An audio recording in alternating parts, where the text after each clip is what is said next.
അന്താരാഷ്ട്ര യോഗാ ദിനം ആചരിക്കുകയാണ് നമ്മുടെ രാജ്യം. കൊൽക്കത്തയിലെ യോഗാ ദിന പരിപാടിയിൽ പ്രധാനമന്ത്രി നരേന്ദ്രമോദിയും പങ്കെടുത്തു. യോഗ ലോകത്തെ ഒന്നിപ്പിക്കുന്നു എന്നാണ് പ്രധാനമന്ത്രി പറഞ്ഞത്. സംസ്കാരങ്ങളും യോഗ ബന്ധിപ്പിക്കുന്നു എന്ന് മോദി പറയുകയുണ്ട്. അദ്ദേഹത്തിന്റെ പ്രതികരണത്തിലേക്ക്. सबसे लंबी अवधि का दिन होता है और अंतर्राष्ट्रीय योग दिवस के कारण 21 जून का ये दिन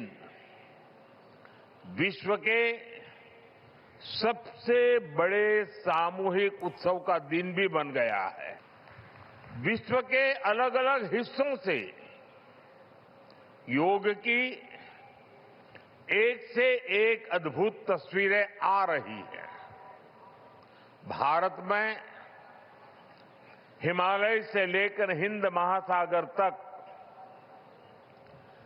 पूर्वोत्तर और पूरब में बंगाल से लेकर पश्चिम में सौराष्ट्र तक നമ്മുടെ സംസ്ഥാനത്ത് യോഗാ ദിനത്തോടനുബന്ധിച്ച് വിവിധ പരിപാടികൾ നടക്കുന്നുണ്ട്. ആരോഗ്യമന്ത്രി കെ മുരളീധരനാണ് സംസ്ഥാനതല പരിപാടികളുടെ ഉദ്ഘാടനം നിർവഹിക്കുക. ചന്തു ചന്ദ്രശേഖർ തിരുവനന്തപുരത്ത് നിന്ന് വിവരങ്ങളുമായി നമുക്കിപ്പം ചേർന്നുണ്ട്. Chandu, good morning. യോഗാ ദിനത്തോടനുബന്ധിച്ച് രാജ്യത്തുടനീളം വിപുലമായ പരിപാടികൾ സംഘടിപ്പിക്കുന്നുണ്ട്. രാജ്യത്തിന് പുറത്തും യോഗ വിശേഷങ്ങളുണ്ട്, ചടങ്ങുകളൊക്കെ നടക്കുന്നുണ്ട്. പ്രധാനമന്ത്രി യോഗാ ദിനാഘോഷങ്ങളിലൊക്കെ പങ്കെടുത്ത് രാജ്യത്തെ അഭിസംബോധന ചെയ്യുകയും ചെയ്തു. സംസ്ഥാനത്തെ പരിപാടികൾ എങ്ങനെ പുരോഗമിക്കുന്നു ചന്തു? Sethulakshmi, good morning.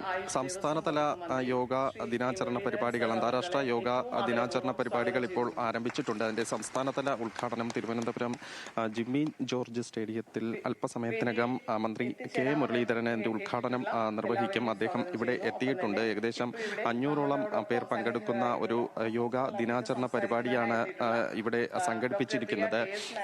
പ്രധാനമായും ഈ യോഗ ദിനാചരണത്തിന്റെ ഒരു പ്രമേയം എന്ന് പറയുന്നത് ആരോഗ്യകരമായ വാർദ്ധക്യം യോഗയിലൂടെ എന്നതാണ്. അതുകൊണ്ട് തന്നെ ഈ വാർദ്ധക്യത്തിലേക്ക് എത്തി നിൽക്കുന്ന നിരവധി പേർ ഈ യോഗയിലേക്ക് കടന്നു വരുന്ന സാഹചര്യമുണ്ട്. അവരെ കൂടുതൽ പേരെ ഈ യോഗയിലേക്ക് ആകർഷിക്കുകയും അവർക്ക് ആരോഗ്യകരമായ ഒരു ജീവിതം മുന്നോട്ട് നയിക്കുന്നതിനും വേണ്ടി കൂടിയാണ് ഈ അന്താരാഷ്ട്ര യോഗ ദിനത്തിൽ ഇത്തരത്തിലൊരു പ്രമേയം എടുത്തിരിക്കുന്നത്. എന്തായാലും സംസ്ഥാനതല ഉദ്ഘാടനം ഇവിടെ ആരംഭിക്കുന്നതിനോടൊപ്പം സംസ്ഥാനത്താകമാനം തന്നെ ജില്ലകൾ കേന്ദ്രീകരിച്ചൊക്കെ വിവിധ പരിപാടികൾ യോഗാ ദിനാചരണവുമായി ബന്ധപ്പെട്ട് സംഘടിപ്പിച്ചിട്ടുണ്ട്. തിരുവനന്തപുരത്ത് കെ മുരളീധരൻ ഉദ്ഘാടനം ചെയ്യുന്നതിനോടൊപ്പം മന്ത്രി CP ജോൺ, ശശി തരൂർ ഉൾപ്പെടെയുള്ളവർ ഈ പരിപാടിയിൽ പങ്കെടുക്കുന്നുണ്ട്. സംസ്ഥാന സർക്കാരും ഈ ആയുഷ് മിഷനും ചേർന്നാണ്, നാഷണൽ ആയുഷ് മിഷനും ചേർന്നാണ് ഈ പരിപാടി സംഘടിപ്പിക്കുന്നത്. അഡീഷണൽ ചീഫ് സെക്രട്ടറി ആയുഷിന്റെ രാജൻ ഗോപ്രഗഡെ, കൂടാതെ സംസ്ഥാന mission director Anu S Nair, അങ്ങനെ ഉദ്യോഗസ്ഥരും ഇപ്പോൾ ഈ